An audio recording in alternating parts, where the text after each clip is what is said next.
welcome to the 18th episode of Not Just Numbers, Honest Conversations with a Financial Advisor and Lawyer. I am Madison and I am here with Mike Gary. Mike is the financial advisor and the CFP and the founder and the CEO of Yardley Wealth Management. He is also an estate planning lawyer, and his law firm is Yardley Estate Planning. Hey, Mike. Hey, Maddie, how are you? I'm good. How are you? Good. Get all your shopping done for the holidays? I wish I could say I did. I'm definitely one of those last minute people. I definitely have a head start, but just the last minute things. Yep. Luckily, yeah. I still need to buy something for our Pollyanna, which is Sunday. Oh, okay. All right. We are going to discuss an article. The article is Bonds versus Bond Funds, How Higher Rates Are Changing the Calculation. And this is an article from the Wall Street Journal, and it is written by Heather Gillers. So, like previously, I will read a little summary and ask Mike some questions, and you can always find the link to the article in the description. So here is the summary. The article discusses the ongoing debate between buying individual bonds or bond mutual funds in the current era of higher interest rates. During low rate periods, mutual funds were favored, but risks became evident with rising rates. Investors now consider individual bonds for capital protection. Despite drawbacks like concentration risks and active management requirements, the article compares the performance of both options, highlighting the ease of buying and selling funds and the advantages of diversification and professional management. It suggests investors may opt for a combination or hybrid products. Regardless of the choice, the article emphasizes the gains will come from interest payments, with timing being crucial in the current high interest rate environment. And it's funny that that article is not from that long ago. Yeah. And the 10-year treasury has gone down from 5% to 4% in that time. Wow. So it seemed like the Fed yesterday was saying that the era of rate increases is over. And the market seems to have priced in rate cuts for next year. Right now, we're doing this on December 14th. The 10-year bond is paying 3.93%.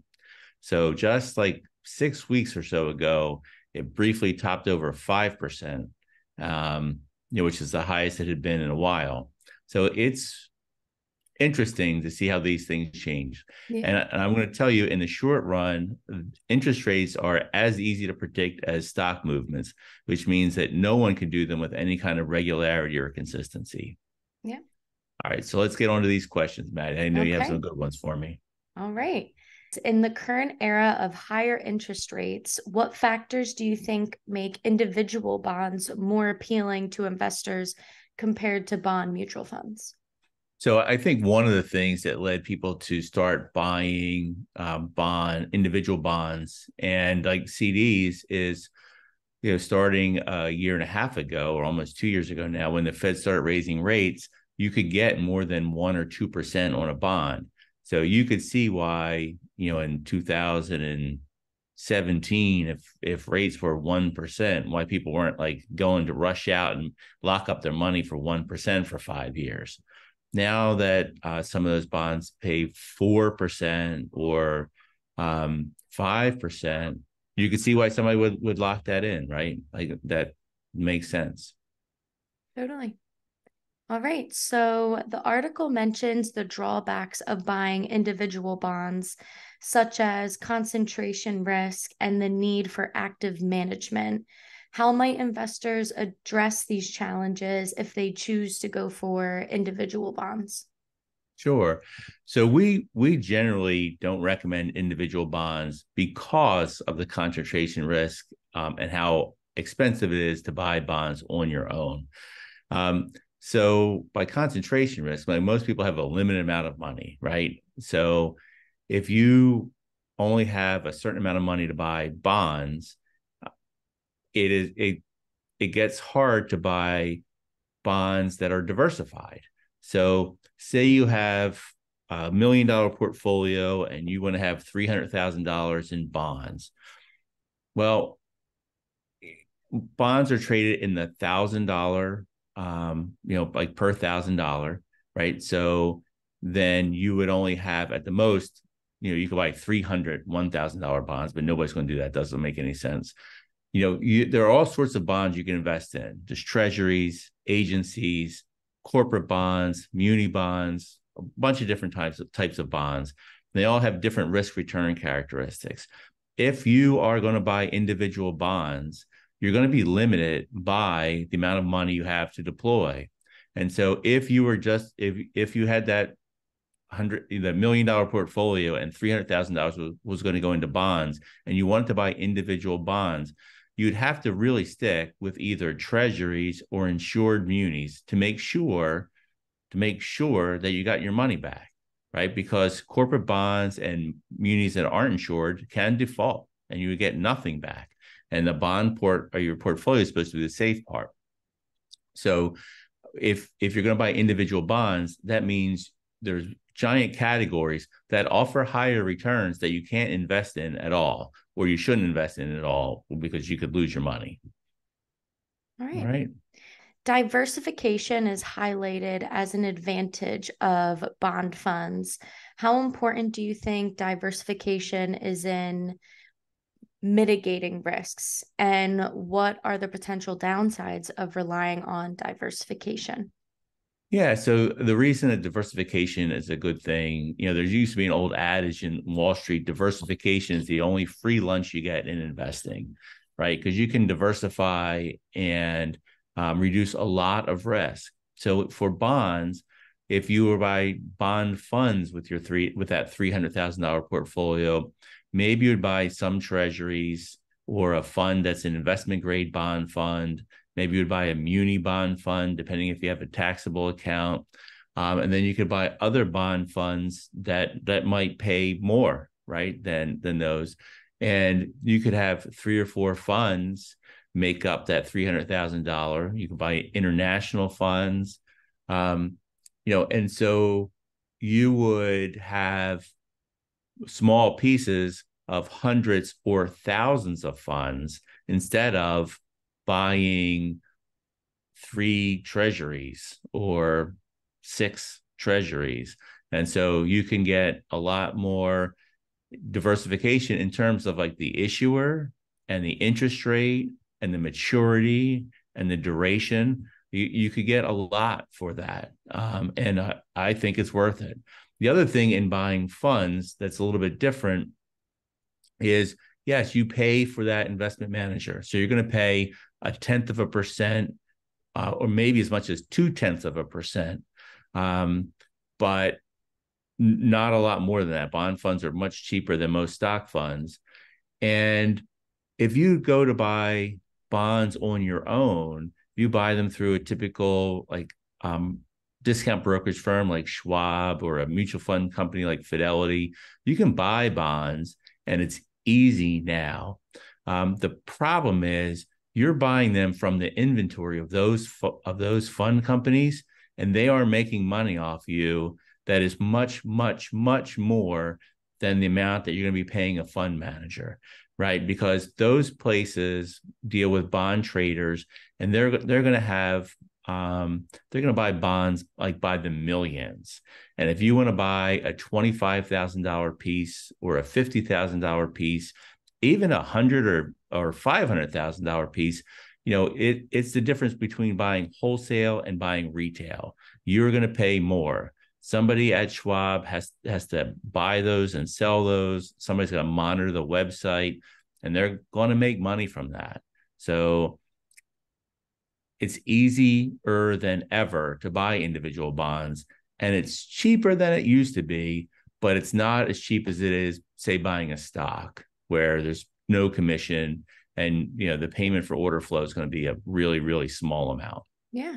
So what's the difference between stock mutual funds and bond mutual funds? Yeah, I mean, the difference is the stock mutual fund buys stocks and a bond mutual fund buys bonds. Yeah. So yeah. Yep. And then there are other funds that they call balanced funds or bunch of different names for them, that might have both, right? So say that 60/40 portfolio that we talk about all the time, there are plenty of mutual funds that where you can buy a 60/40 allocation. So you can buy one fund that typically will buy other funds that it holds, but you only see that one fund and you only purchase that one fund, and somebody else manages that collection of other funds. Okay. It's a good question. Yeah. All right. So the article discusses the ease of buying and selling bond funds, especially in small quantities. How does liquidity factor into your investment decisions, and what are the trade-offs between liquidity and potential returns? Sure. So, like the bond funds are generally very liquid. You could buy and sell them, and it's pretty easy. Um, Buying individual bonds, treasuries are the most liquid security there is. They're the easiest thing to turn to cash or to buy with cash. But then other bonds, it's different. Like there are, there's thousands of stocks. There are millions of bonds out there. Think of every township, every school district, every state, most publicly traded companies, most countries, all issue bonds. There are all sorts of bonds. And so the Treasury, which has the most bonds, they're really liquid. But like Lower Makefield Township bonds or Yardley Borough bonds, they might not be as liquid. Like it might be harder to buy and sell them. And the thing about liquidity is, and why liquidity is an issue, is that when you want to go buy a treasury or you want to sell a treasury and you see what the price is, you know that you're going to get that. If you want to sell a Yardley Borough bond, you might not be an active buyer. You might have to wait, or you might get people to bid on it, and it might not be that they might not bid at prices you want to pay. And so liquidity is not just like turning into cash, but it's like the ease of turning into cash and the threat of loss in turning something into cash. And so while you have treasuries are the most liquid securities on earth, there's a lot of other bonds that aren't that liquid. So if you want to buy a group of individual bonds, and you go away from treasuries and agencies and real big company or state bonds, you could have an issue of selling them when you want to at a price that you think is reasonable. Yeah. Okay. So professional management is cited as a benefit of bond funds. Do you think the potential advantages of professional management outweigh the costs associated with fund fees? I do. Fund fees now are pretty low. If you asked me this 20 years ago, it would be a harder choice. But right now, for 10 or 20 basis points, which is like 0.1% or 0.2% per year, to be able to have a diversified portfolio and to get institutional pricing, and have all, by diversified, I mean across issuers, across types of bonds, across maturities, across durations. You could have a portfolio that is really suits your needs, whatever those needs are, for a really small amount of money. Okay. So the article mentions tax considerations for bondholders. How might tax implications influence your decision to invest in individual bonds or bond funds? When you buy individual bonds, you have a little bit more control over what the taxes are going to be, because you make the decisions to buy and sell them. And so if you have any gains from selling them, or if you have taxes from dividends and interest that are paid, when you're buying them what that's going to be. So that is a small advantage in buying an individual bond. When you buy a bond fund, you're going to take what you get. So if you buy a muni fund, there should be no taxes to it. But in other taxable bonds funds, they're going to be buying funds. They're going to be maturing. Some are going to be selling. They have to have some liquidity for when people are buying and selling the fund. And so there will be a little bit of tax based on that. Okay. Shouldn't be a whole lot most of the time, if you're buying a big fund, but Okay. yes. All right. So the article suggests that a combination of both individual bonds and bond funds might be a viable approach. In what situations do you think this hybrid strategy could be beneficial? I think a hybrid strategy could be beneficial if the purpose of part of your bond portfolio is for buying something in a specific time and place. So, say you were, say you remember we did the podcast about the guy who put the money in And the lost all of it. crypto and Yep. lost all of it. Yep. In that situation, right? So that was in the fall. If he knew he wanted to purchase land or start construction on a house in 6 months, he could have bought a 6-month treasury bill outside of his regular portfolio that has a mix of stock and bond funds.